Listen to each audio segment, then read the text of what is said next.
And welcome to a new episode of our course TOTT. I hope you are doing well. I hope you have gone through the previous episodes, getting ready for our final demo, our final um, training plan and demo.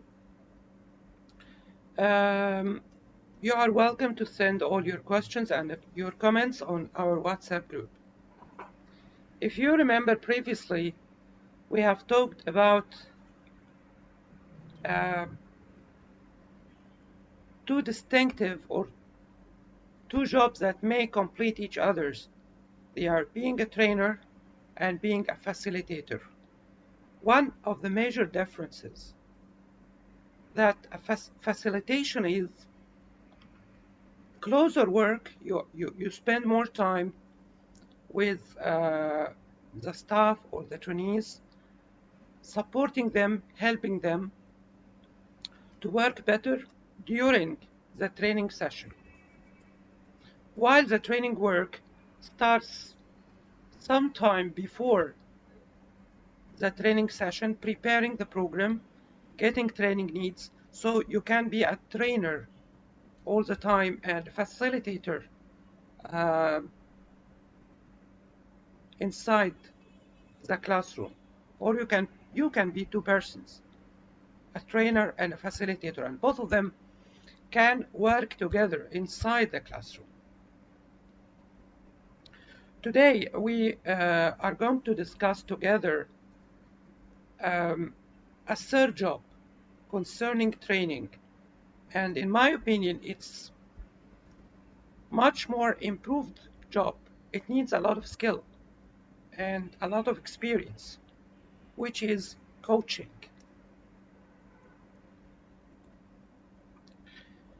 In our session today, we are going to understand how coaching can be used to develop your team, how to develop the coaching skills that help improve individual performance, how to demonstrate the behaviors and practices of an effective coach, how to recognize employees' strengths and give them the feedback they need to succeed, and finally, identify employee problems and ways you can help to correct them as a coach.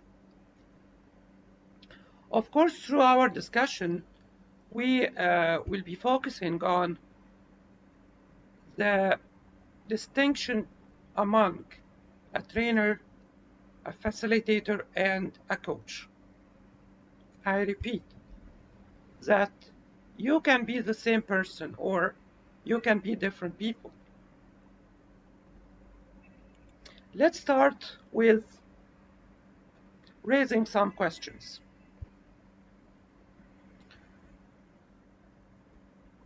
During our work experience or during some of our training experience,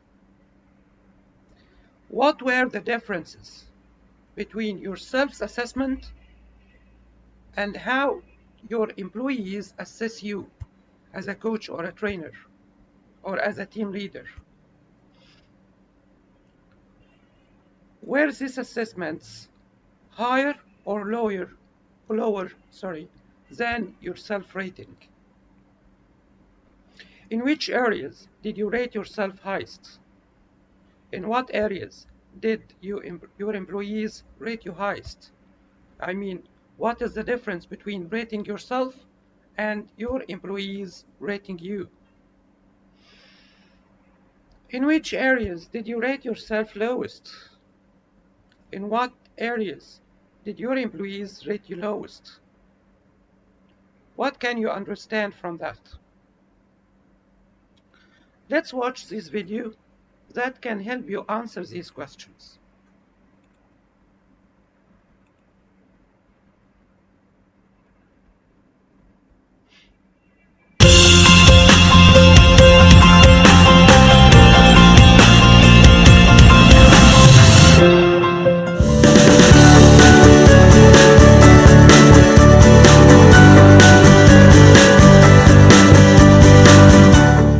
The 6-question process for business coaching. In my role as an executive coach, most of what I do is coaching to help people achieve positive long-term change in leadership behavior. This is behavioral coaching. I'm frequently asked a question though, how can I be a better business coach? How can I be a better coach in terms of helping people deal with strategic issues, the business side of the business? This 6-question process is a fantastic tool. I've used this process with 6 major CEOs around the world, and it has worked every time. 6 out of 6. One of the CEOs I worked with, the gentleman Jim Morton, was the CEO of the John Hancock Life Insurance Company. The first year I gave him his feedback about providing feedback and coaching, I think he scored an 8 percentile. The last year I did it, he got a 98 percentile on the same topic. This is all he did. The other thing Jim said is, I spent less time with people when I got evaluated a 98 than I did when I got evaluated an 8. He spent less time, but he had more structure, more direction, and more clarity, so the time he spent was used in a lot better way. Let's describe the 6-question coaching process. First, have a one-on-one dialogue with each of your direct reports. And I'd say do this about every 2 or 3 months, dealing with 6 basic issues. Question number 1, where are we going? Where are we going? Have a dialogue with the person and say, as your manager, here's where I see the bigger parts of the business are going. Here's where I see our organization is going. Where do you think we should be going? So when you have a dialogue, 2-way communication, here's where I see us going. Where do you think we should be going? Number 2, where are you going? Here's where, as a manager, I would say, here's where I see you and your part of the business going. Where do you think you and your part of the business should be going? Because you want to have alignment 2 ways. 1, big picture, smaller picture. 2, manager, direct report. You want to have both types of alignment. Where are you going? Number 3, doing well. As the leader, I'd say, here's what I see you and your part of the business is doing very well. Then ask the person a question. This is a question we don't ask enough in leadership. What do you think you're doing well? What are you most proud of? Well, sometimes we don't recognize people, not out of maliciousness, but out of ignorance. By asking this question, what do you think you're doing well, we can often learn a lot. For example, the person might say, manager, I know you had that important presentation to make. The team spent all weekend working on it. It seemed to go great. I was very proud of them. As a manager, I might say, I didn't understand that. I didn't appreciate all the work you put in. Let me recognize the team. So again, by asking this question, what are you proud of? What do you think you're doing well? We often learn things as a leader we didn't know. Question number 4, suggestions for improvement. I'd say, as your manager, here's some suggestions I think might help you do even better moving forward. And my idea is feed forward, not feedback. Give them ideas for the future more than feedback about the past. Then ask the person a question. And this is a great coaching question.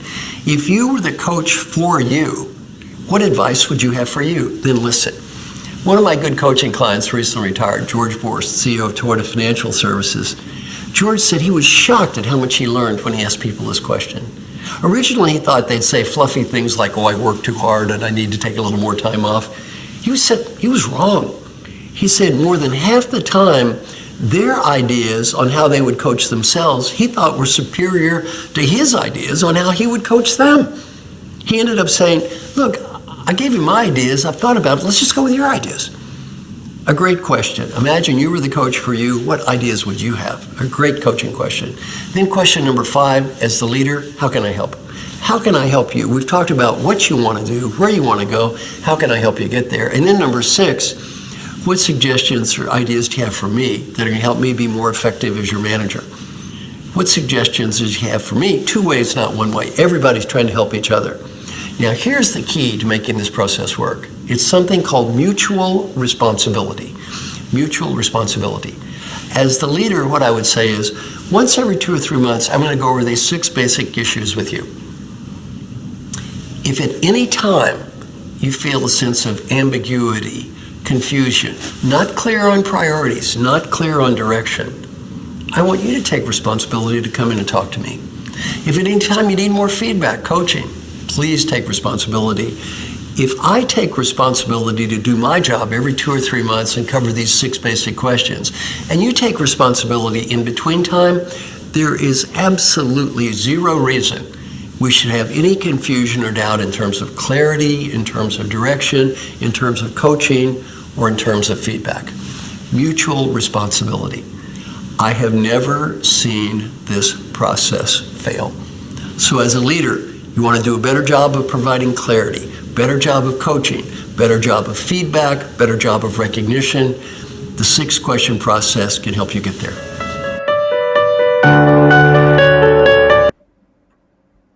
Well, in the first part of the video, I think some of the previously mentioned questions are already answered. How I look at myself as a coach, how my team look at me, how both of us evaluate the work of coaching. Well, the key word here in the video are mutual responsibility. It seems to be work of leadership more than the work of training. It seems that it is an ongoing job, regardless of training time, regardless of any plans of training. It's your job as continuous improvement of performance and attitudes of your team. It's a big question of how I am effective as a leader in my work.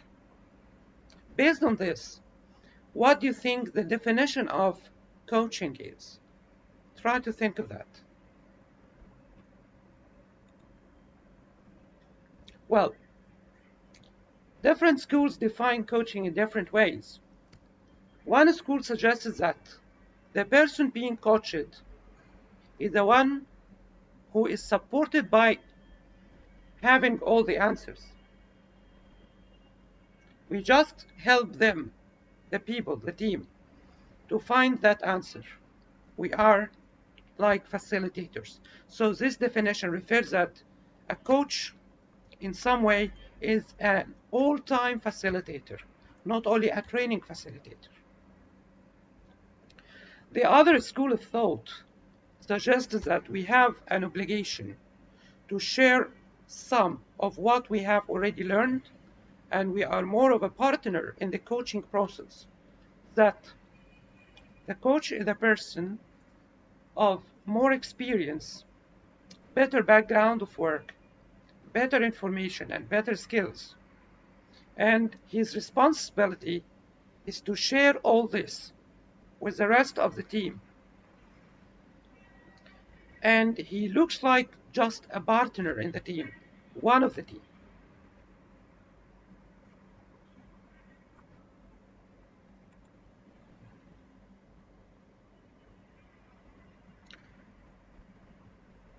For our purpose of today's session,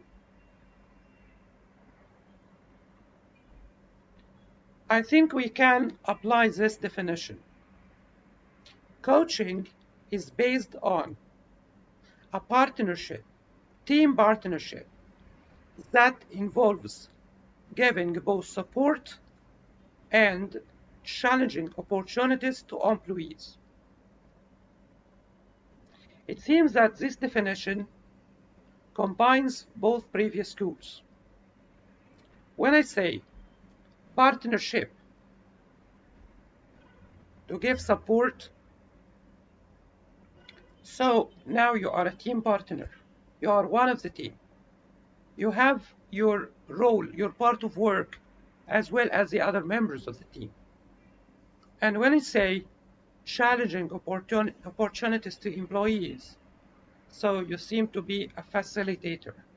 So you are a facilitator, but usually you are not recognized as a facilitator, but you are more recognized as a part of the team. When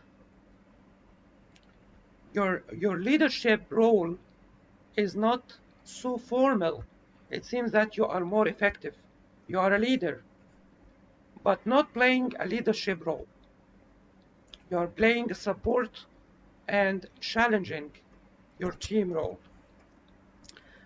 Some schools say that this is much more effective to improve your team rather than looking as or playing as the role of the leader all the time.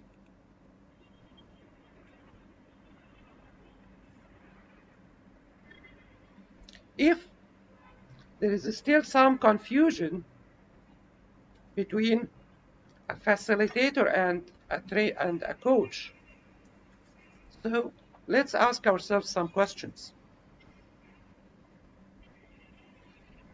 Is it important for you to enhance your coaching skills? What are your learning objectives for this work?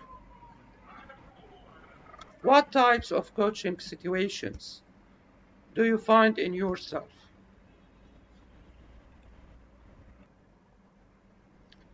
These questions refer to a fact that some people can be coaches and they don't know.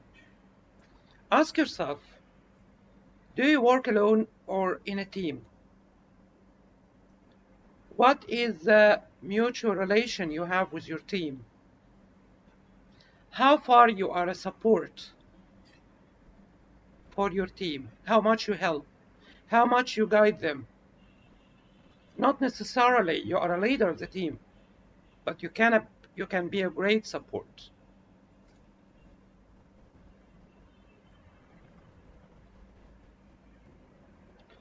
Of course, you can recall a situation in which you have been doing a certain task, working with a team. While your work, you have faced some problems and you created some problem-solving conversations. Some of these conversations went well, some others didn't go well. Try to think of the reasons why the problem-solving process went well or didn't go well. Who were the people of support for you? What were their features? What were the obstacles that made a delay for the problem-solving process? If you can think of all that, you can really find out the real work of a coach. The person who was trying to remove hindrances, the person who was trying to support work and solve problems is really the coach. So, a person who plays the role of the coach, either consciously or unconsciously, must have some skills. He should have what we call interpersonal communication skills, helping skills, mentoring skills, teaching skills, and challenging skills. Trying to improve our understanding before going into the details of these skills, let's try to distinguish the skills of being a coach and a trainer and how to make the best use of the skills of a coach. Let's watch this.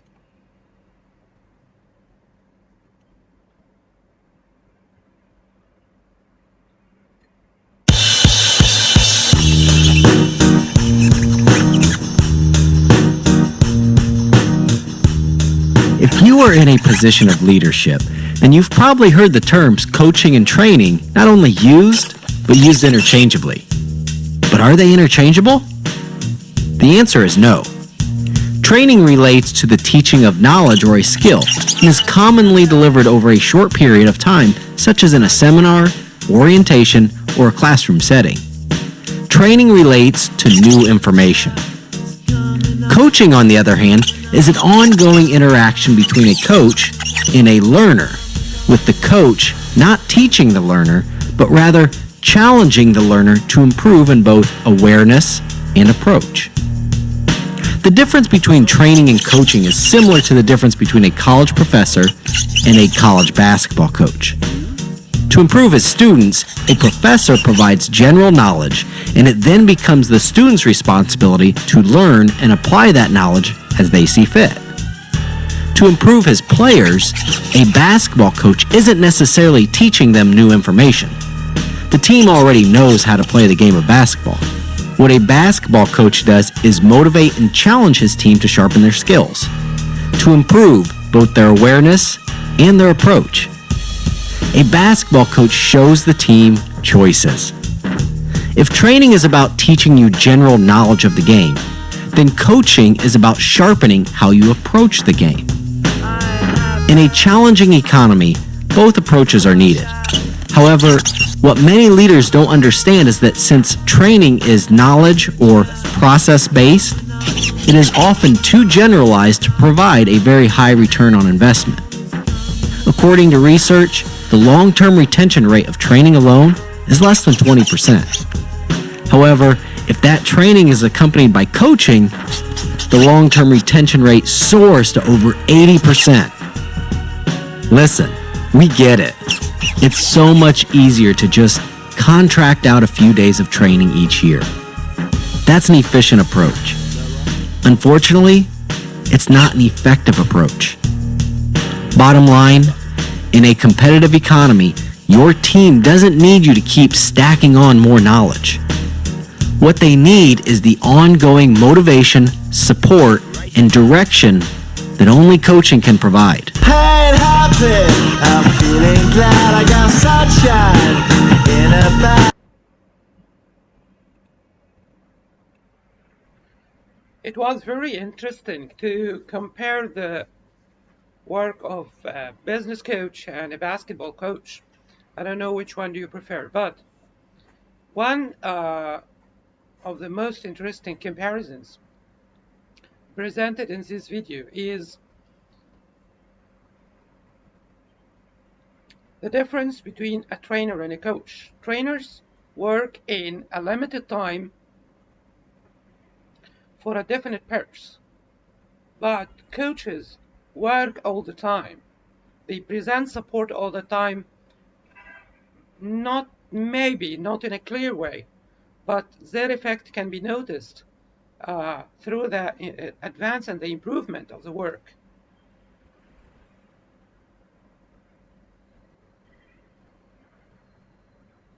Let's start now with the first skill related to a coach. First one is the interpersonal communication skills. The way you create relations with your team. If you are a good coach, you should have the ability to praise sincerely, to show your gratitude to your team or to members of your team. Your ability to understand what another job entails, to understand the nature and the requirements and the difficulties of the other jobs. Your ability to be trusted. You should have the trust of everyone in your team so they can take your advice and follow your recommendations easily. Your ability to be warm and friendly. Your honesty. And after all that, your freedom to disagree. It doesn't mean that to have good relations with other members of the team is not to guide them sincerely. On the contrary, you need to be honest, giving them advice. So you should give your opinion in a very honest way, telling them what is good and what is not good. So you need a lot of very close interpersonal communication skills. Some other set of skills is non-verbal communication skills. We have discussed the difference between verbal communication and non-verbal communication skill before, and how more effective is the non-verbal communication skills, how your facial expressions, your body gestures, and your tone of voice can affect your communication with your team. Many of the non-verbal messages are better sent and better effective with other people, can be better improving work and affecting work than other people. The tone of your voice is more expressive, more than the words you use. Your facial expressions are the same. You can tell someone, please trust me, with a contradicting facial expression, so no one will believe you. All your body language is so important. It can be a support or it can be a hurt to your team. So, two skills of being a good coach covered so far: interpersonal communication skills and the nonverbal communication skills. What is the third set of skills? Your skill of self-disclosure in your discussion or in your communication with your team. Disclosure is concerning a discussion or a conversation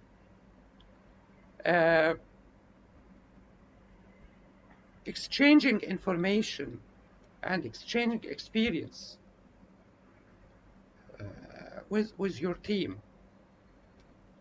So you start your discussion or you start your conversation with what is open between you. You share what both of you know. Then you exchange together what is partially known by each of you. You give your team the allowed part of the experience you need to give them. And also, they share with you the experience they have. They can share with you.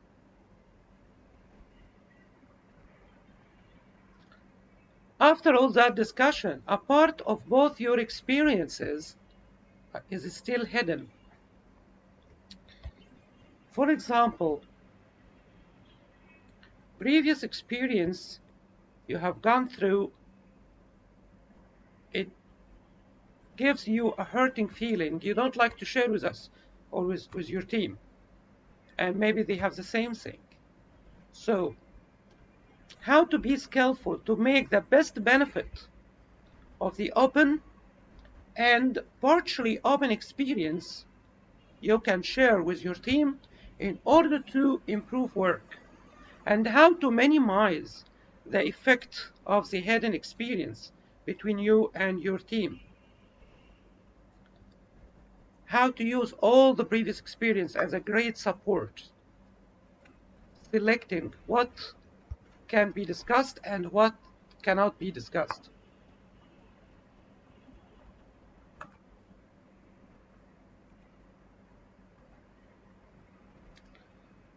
So far, we're still discovering what are the skills of a good coach.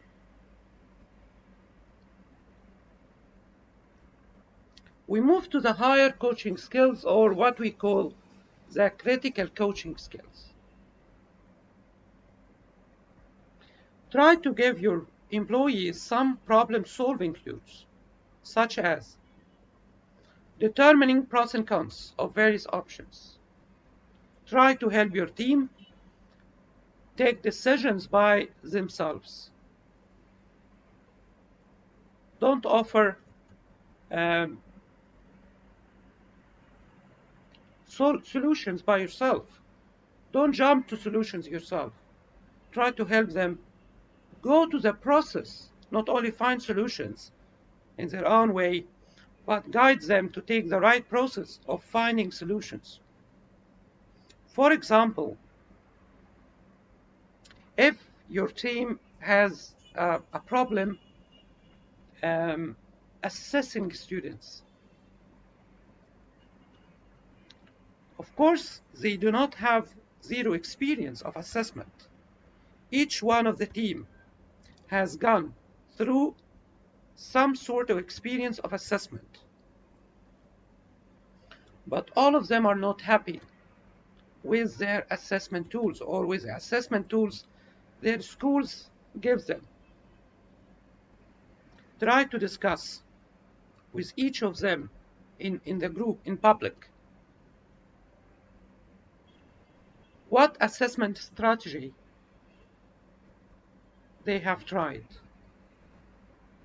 and help them think critically of that. How far this strategy is successful, how far they could depend on it to provide good results. What are the advantages and disadvantages of this strategy? Let them think reflectively first, personally, about their own strategies, and then create a conversation discussing the advantage in group, the advantages and disadvantages of each strategy. Ask them to identify and give recommendations. Which strategy, or maybe which mix of strategies, can be in favor, and keep on analyzing and reflecting to improve the selected strategy even. That makes it necessary for you to be skillful with asking questions, giving props, giving keys. Your selection of developing open-ended questions before you move to close-ended questions, because close-ended questions, as the name suggests, usually jump to taking decisions. Try to train yourself to be unbiased, neutral, democratic, and just a mediator in compromising discussion and making all strategies on the same land until your team decides on one or more according to the critical thinking of advantages and disadvantages.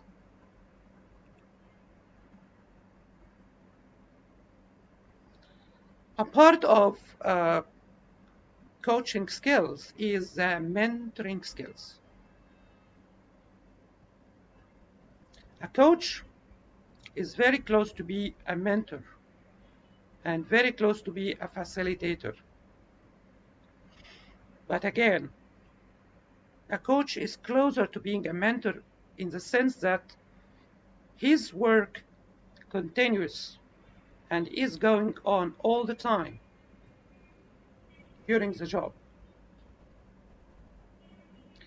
As a mentor, try to recreate relations among the members of a team and even among different teams. That will enhance a lot the skills and improve the problem-solving abilities of the team. Arrange for them to sit in meetings that would be of interest to them when appropriate.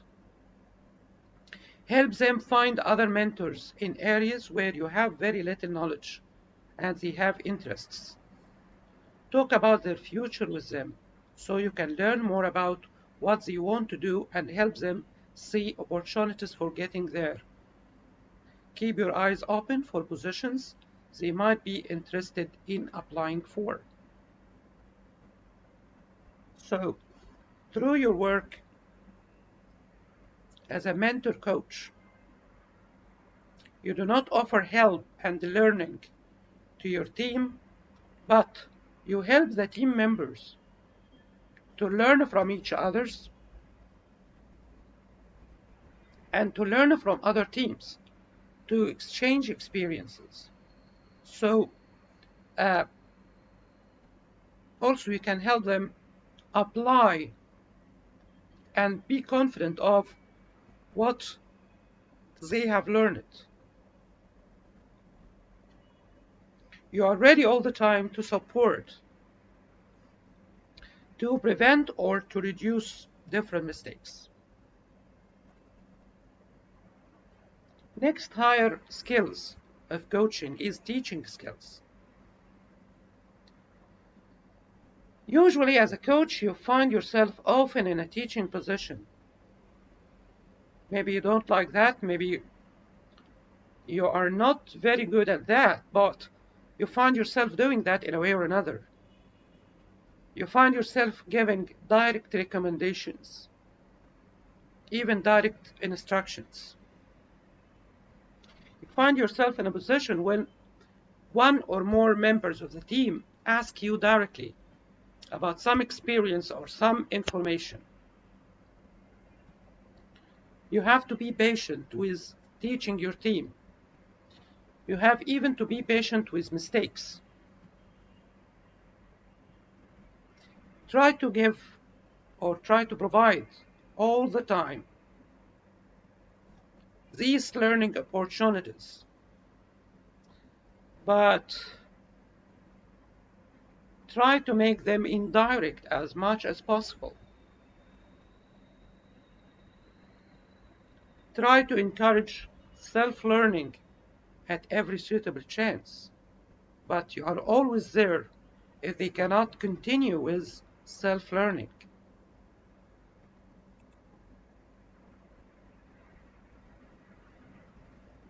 After teaching skills, we have more advanced one, which is a challenging skills.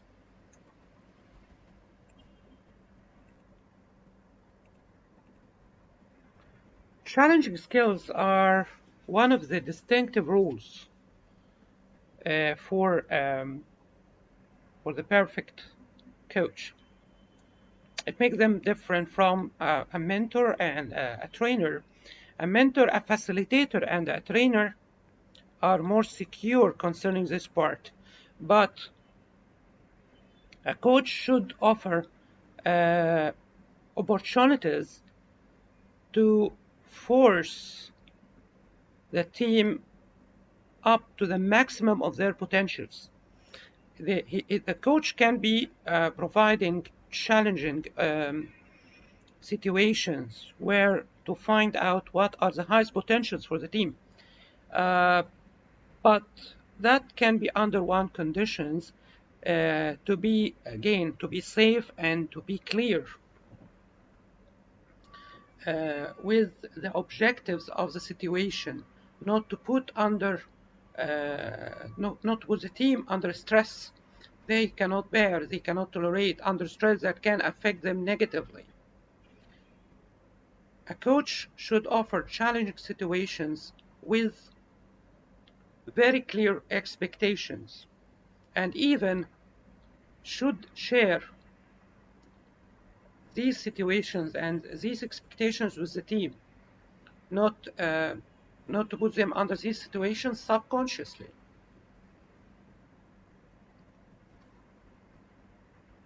The coach should be able to measure the progress of the team concerning these situations, and to even to give them some guidance and hints about their improvement.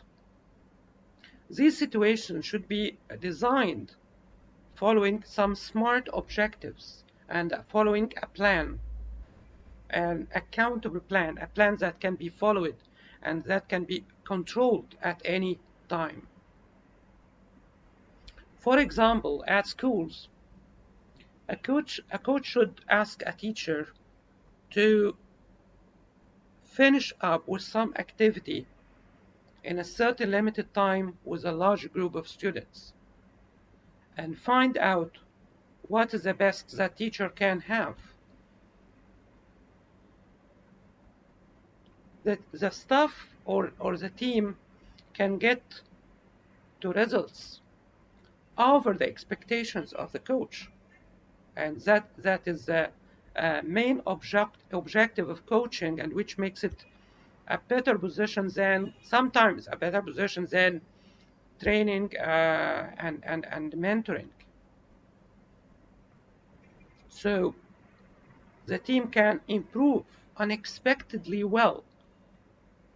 So we save a lot of training and mentoring efforts.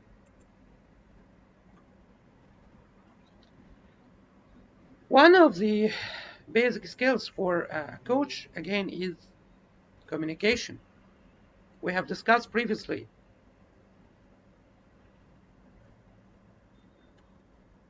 verbal and non-verbal communications. Now we focus on question communications. The power or the skill of using closed and open questions. Closed questions are where we get only specific bits of information from the speaker. I want some definite piece of information to be known or not known. For open questions, they are questions that help us get more information, to get ideas and opinions, and help us see where the other person is coming from. There are some common ways to get answers and to offer props from other people. Start with a set of open questions. Pause to give the team time to reflect, analyze, and answer. Start mirroring questions. Mirroring questions, questions that investigate and encourage your team to talk more clearly and to give out more information. Mirroring questions are questions based, a mirror, based on what the team says. Then paraphrase to get and offer some results of the questioning process, to share together some information you have during the questioning process. Then close up with summary questions or closed questions. So that can be very fruitful process of questioning that can create a perfect discussion of coaching, of getting the most potential of your team, is to make them problem solvers. You offer questions to force them to solve problems by themselves, so they get through the experience themselves. So they start with open questions, pausing and silence, mirroring questions while they are replying, paraphrasing, and summary questions. While you are running this conversation, pay again much attention to nonverbal messages. Show interest. Keep your smile. Keep yourself leaning forward. Keep comfortable, good eye contact. Just give cues to help the conversation going on, and cues that you are listening actively. Paraphrase, clarify, and summarize where it happens appropriately. Ask questions and make statements to make sure you understand and they understand what you said.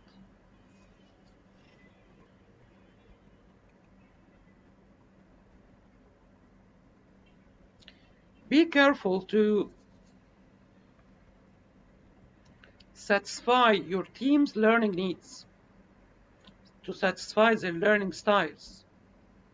When you are offering help, be sure that you are able to satisfy visuals, auditory, and kinesthetic people, Allow even your team to take notes and provide them with information for the people who are reading writing style. Be sure of your material and your sources. Mix your personal experience, which is told in a descriptive or a narrative way, and offering sources. That can be a great help to create good trust that your personal experience applies to some academic sources. So you can highly get the trust of all types of learners of your team. So be sure of your visual sources, be sure of your auditory sources, allow them to work to satisfy kinesthetic people. Be sure you follow the principles of adult learning and adult improvement of performance. Adults prefer to learn by doing. So create and design your workshop very carefully to help them not only to be passive listeners or passive viewers, but do things themselves according to a planned manner. Let them watch how they improve. Adults are motivated or encouraged a lot by having feedback. Tell them how they are improving well, how they are doing well, how they have changed it through the steps of their work. Be sure that they are ready to learn and to perform. Be sure to make the use of and respect their previous experience, even with some mistakes. Be sure that they learn one thing at a time, as not to feel confused or uncertain of what they are doing. Keep on the speed which is comfortable for the learning. Keep on telling them how satisfied you are. That can help them to improve faster. Be sure that they learn what they need. Create training needs or improvement needs in themselves. So keep in your mind all the time all the characteristics that can support your coaching. We learn by doing. We like to get impressions about what we learn. We like to be sure by having clear instructions and clear feedback. We like to learn when we are ready to learn. We like to use what we already know. We like to do and learn one thing at a time. We learn more rapidly when we feel satisfied. We learn better when we understand what we are doing. That can be summarized by the consequences of feeling of change. Feeling of change is a major factor in improving your work. Stacy made a rubric to decide the benefits of change. First thing, adults should understand the consequences, the uncertain and the bad consequences of not changing. We should start with this because according to the human nature of most people, they feel afraid of change. They don't like to change. Why should I change? I'm okay, I'm comfortable. I don't feel anything bad. So first thing, try to make them reflective about the conditions, the consequences that may face because of not changing. So they start to feel the need of change. Try to analyze with them the benefits they already have of not changing. Try to make them critical about it. Are there any benefits of not changing? Are they real benefits? If some of them are okay, so what are the disadvantages as compared to advantages of not changing? If you succeed in this step, your team is much more ready to change. So start to first discuss benefits of changing. What should I earn and gain of tolerating the change? Again, why should I change? Not only to avoid losses, but what should I earn out of this? And finally, what are the consequences of changing? Some consequences of change are relaxing, are very good, are promising. But even some consequences of change can be risky. I have to take care of that. So it's a matter of the weight of advantages or benefits of a change as compared to no change, and the losses and disadvantages of change as compared to not change. At this point, if you succeed in applying this CC plan, you will be able to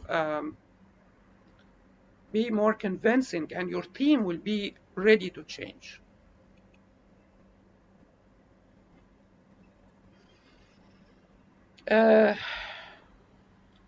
Now we can give a summary of all the skills needed to be a good, clear coach, especially those related to communication. They are clarifying, attending, acknowledging, probing, reflecting, and indicating respect. Clarifying, you should be clear, explain, clarify, until you and your team are sure of understanding the issue and the sequences of dealing with it, or the sequences of the problem-solving one. Attending. When you are dealing with your team, you should give them your full attention. You should give them all your interests, to give them trust in you and self-confidence in themselves. Acknowledging. This is a very natural human trait. Always be thankful and acknowledge the work of your team, showing the other people, both verbally and non-verbally, messages that you are appreciating the work and you are involved with supporting them. Robbing. The skill of asking questions. How to ask open questions. How to be careful to deal with them.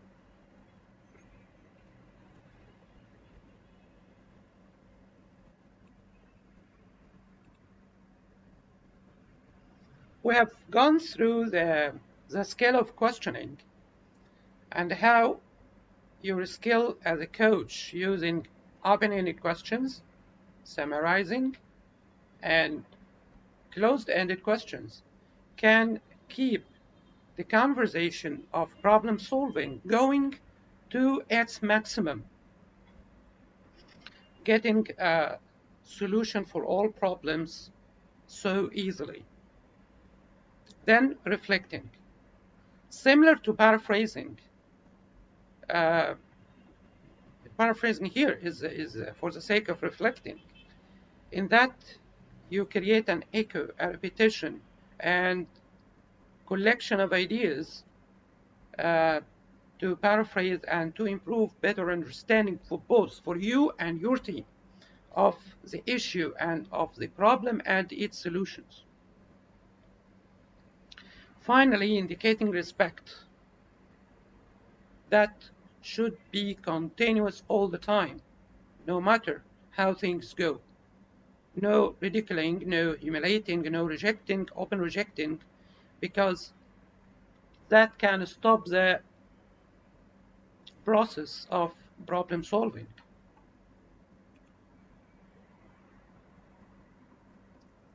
Also, the ability of self-disclosure, sharing different experience, sharing your experiences, either similar or not similar,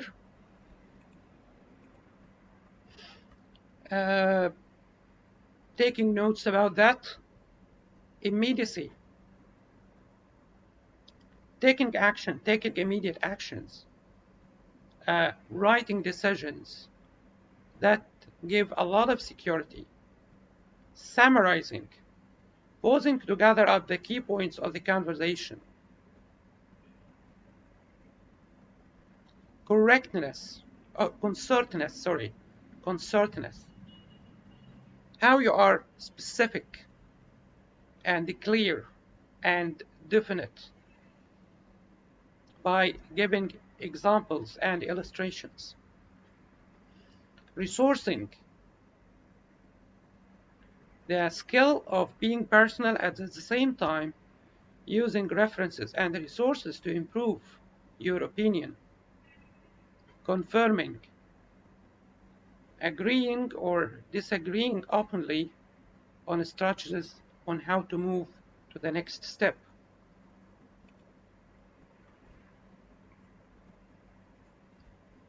Some other skills are planning, how to put strategic plans on specific steps in place to ensure forward movement towards the goal. Affirming, validating, the most important skills to develop. Being specific, the choice of words that are clear and unambiguous so the other person is certain of what aspects of performance is a problem. Scoping of the problem, determining boundaries and setting limits on what elements of a problem are being addressed. Reviewing, taking time to go over what has already been said, agreed upon, and decided. Being future-oriented, always try not to evaluate previous experience, but better spend time planning for the future, improving for the future.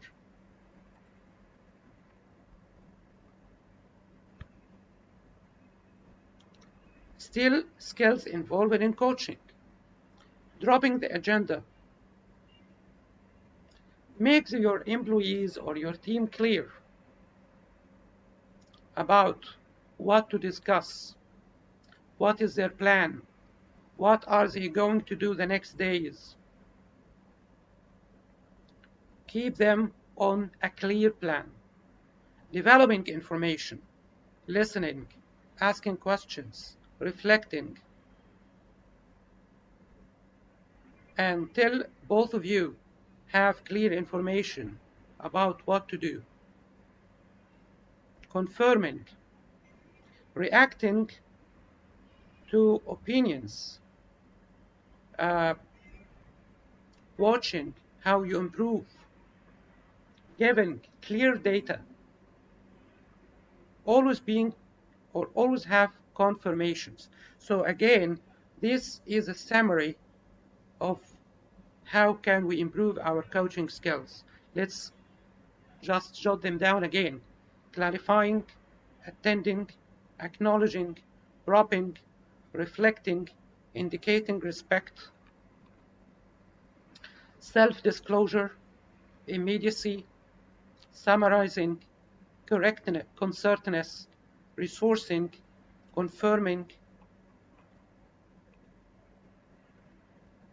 planning, affirming, being specific, scoping the problem, reviewing, being future-oriented, dropping the agenda, developing information, confirming.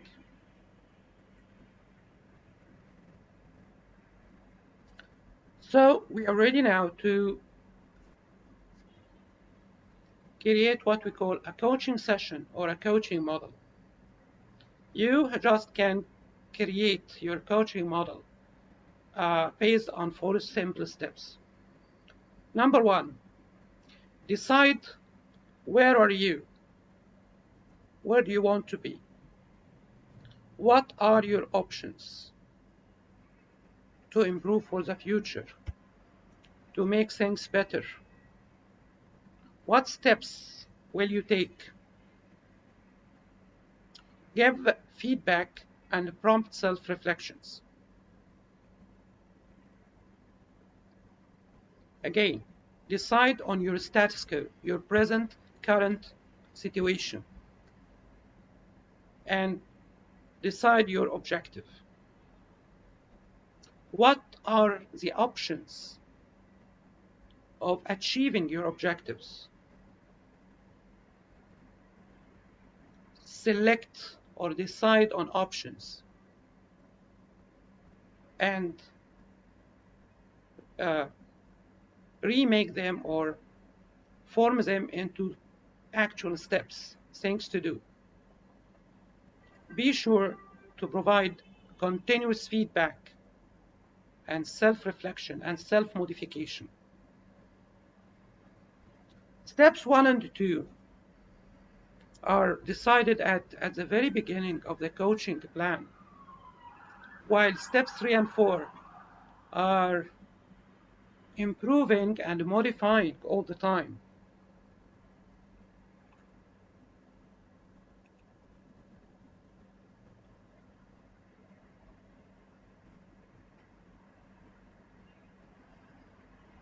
You can achieve this 4-step model keeping in mind some characteristics.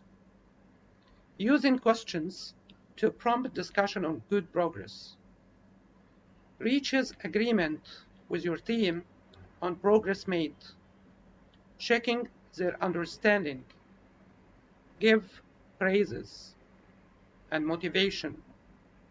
Look for good points to reinforce. Clarify to the next step.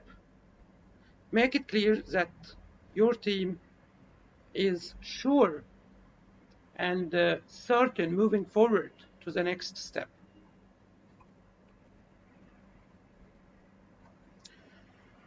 When you are giving feedback, you should be careful to be descriptive to make sure that they understand. Don't use labels or codes you only understand, or reflect judgment that this is good, or this takes 10 out of 10, or 8 out of 10. Don't use labels because labels reflect final judgment, so later improvement will be very hard. Don't exaggerate. Don't be judgmental. Speak for yourself. Talk first about your role and yourself before you talk about their roles and their work. Limit your feedback to things you are certain of and you already observed. Help people hear and accept your positive feedback.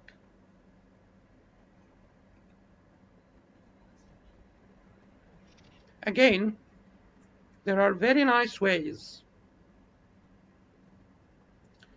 to present your feedback. Number one, the traditional sandwich way. It's starting with discussing some drawbacks or things to be improved, or sorry, discussing good points or praising. That is the first layer. Then discuss things to be improved.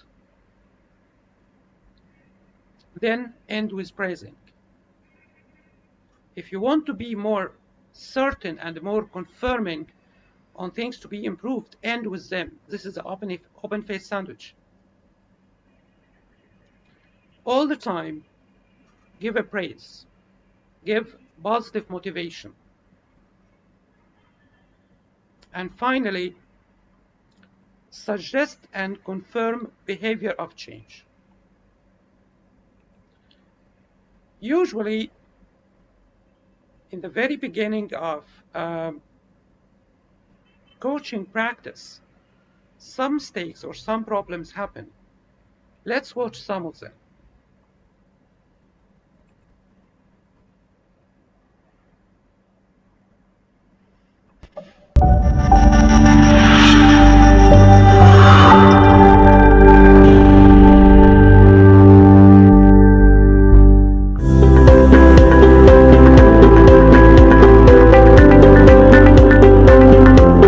We all make mistakes. Even the very best coaches make mistakes. However, what distinguishes great leadership coaches is that they readily recognize their coaching mistakes and make immediate corrections. What is interesting is that we tend to ignore the mistakes made by great coaches because they have what we call noble intention. They are so committed to being of help to the person being coached that we tend to minimize any errors they make. That being said, it is important for us as coaches to be aware of the things that can undermine our personal coaching effectiveness. Here are the top 10 mistakes made by coaches. Number 1, trying too hard to be a great coach. This may seem a little odd, but it is indeed a mistake that coaches make, especially those who are relatively new to the field. All coaches want to do great work. But great coaches recognize that the coaching conversation is not about them, and it is especially not about them looking good.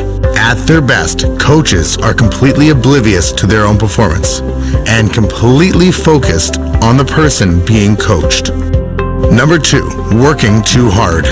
Many people enter coaching after they have been successful in other careers in which they succeeded by working harder than others. This is no longer their job as a coach.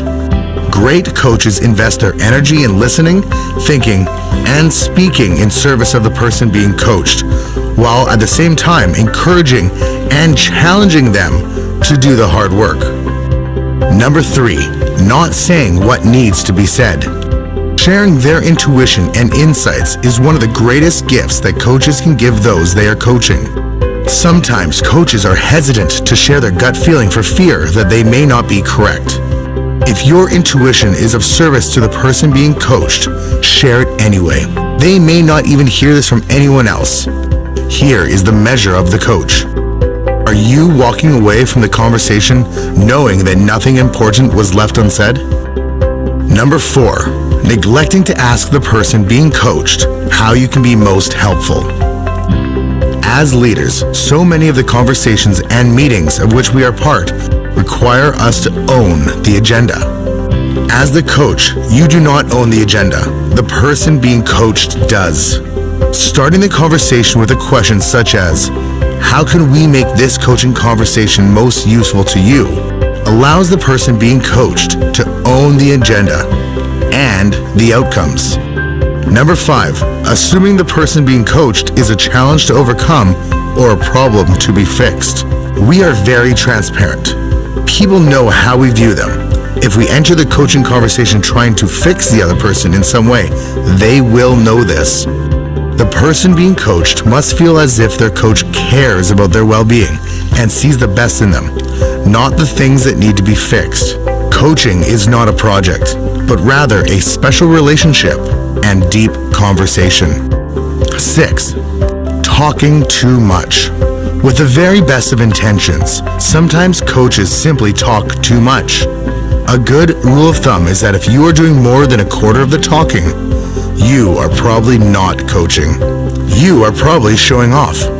If all the good ideas, possible outcomes, and potent next steps come from you, you are not coaching. You are probably showing off. Silence and attentive listening are some of the most powerful coaching tools, as they enable the person being coached to think for themselves. Number 7, owning the outcome. One of the unique aspects of coaching is that the coach owns neither the success or the failures of the person being coached. As a coach, your role is to challenge, affirm, confront, and advocate for the person being coached. They own both their success and the failures. You don't. Number 8, giving well-meaning advice. Most of us have spent much of our careers solving problems. It is natural that we would want to provide answers, fix, repair, and find a solution to the challenges and opportunities that the person being coached brings forth. But this is no longer our job. And the best coaches realize this is a very weak form of coaching. Giving advice makes the coach feel good, but it does little for the person being coached. Number 9, steering the conversation towards a path you think you know is best. The most fruitful coaching conversations are those with no predetermined outcome. The best coaches see the person being coached as resourceful, creative, and perfectly capable of finding their own best path forward. And by finding their own best path forward, the person being coached will be more committed to the outcome. Number 10, finishing a coaching conversation without a commitment. Great coaches expect accountability from the person being coached. They end every conversation by asking how they will advance the action in some way. If there is no commitment or next steps, coaching has not taken place. It's just been a nice talk. Insist that the person being coached promises to advance their cause in some way. Think back to your last few coaching conversations. Have any of these mistakes crept into your coaching conversations?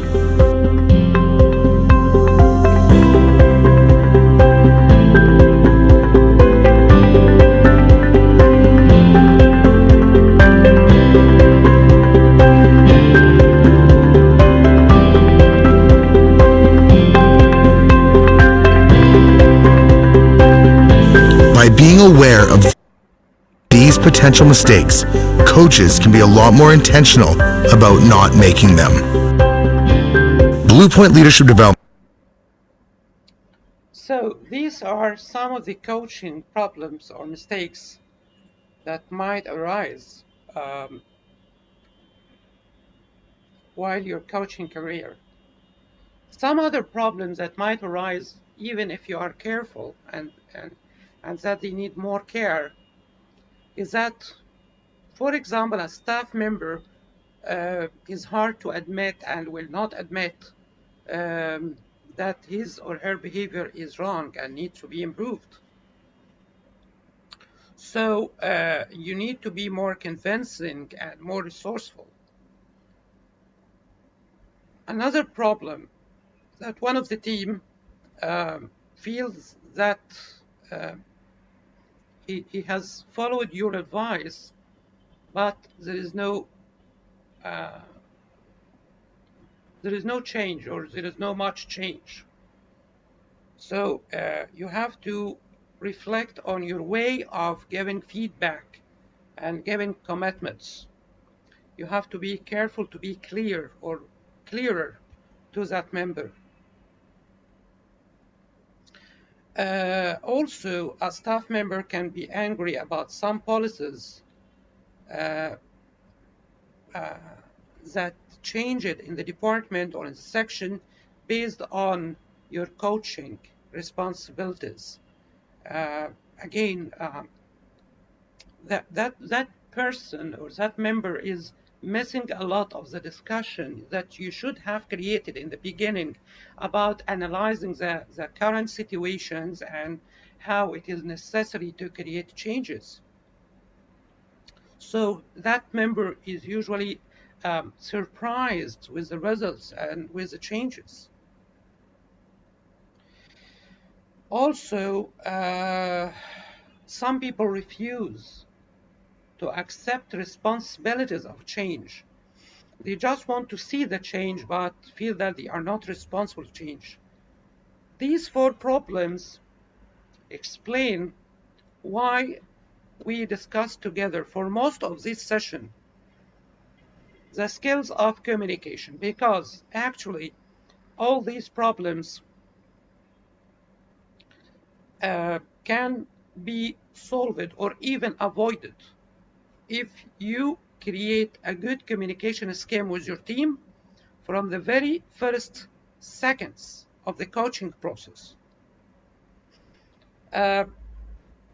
So far, I think we have discussed together today what is coaching, what can be done through coaching, the differences between being a coach, a mentor, and a trainer.